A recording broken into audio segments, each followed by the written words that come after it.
وَإِنْ أَحَدٌ مِّنَ الْمُشْرِكِينَ اسْتَجَارَكَ فَأَجِرْهُ حَتَّى يَسْمَعَ كَلَامَ اللَّهِ ثُمَّ أَبْلِغْهُ مَأْمَنَهُ ذَلِكَ بِأَنَّهُمْ قَوْمٌ لَا يَعْلَمُونَ۔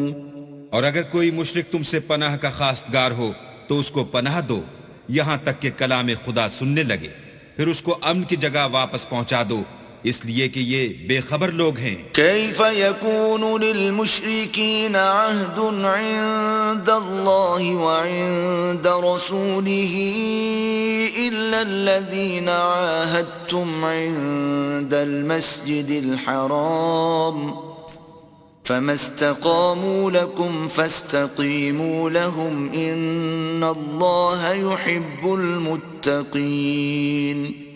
بھلا مشرکوں کے لیے جنہوں نے عہد توڑ ڈالا اللہ اور اس کے رسول کے نزدیک عہد کیوں کر قائم رہ سکتا ہے؟ ہاں، جن لوگوں کے ساتھ تم نے مسجد محترم یعنی خانہ کعبہ کے نزدیک عہد کیا ہے، اگر وہ اپنے عہد پر قائم رہیں تو تم بھی اپنے قول و قرار پر قائم رہو، بے شک اللہ پرہیزگاروں کو دوست رکھتا ہے۔ كيف وإن يظهروا عليكم لا يرقبوا فيكم إلا ولا ذمة يرضونكم بأفواههم وتأبى قلوبهم وأكثرهم فاسقون۔ بھلا ان سے عہد کیوں کر پورا کیا جائے جب ان کا یہ حال ہے کہ اگر تم پر غلبہ پالیں تو نہ قرابت کا لحاظ کریں نہ عہد کا، یہ منہ سے تو تمہیں خوش کر دیتے ہیں لیکن ان کے دل ان باتوں کو قبول نہیں کرتے اور ان میں اکثر نافرمان ہیں۔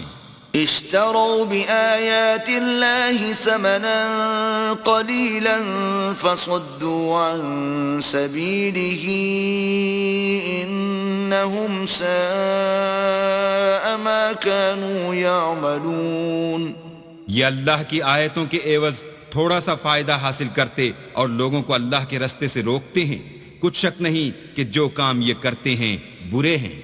لا يرقبون في مؤمن إلا ولا ذمة وأولئك هم المعتدون۔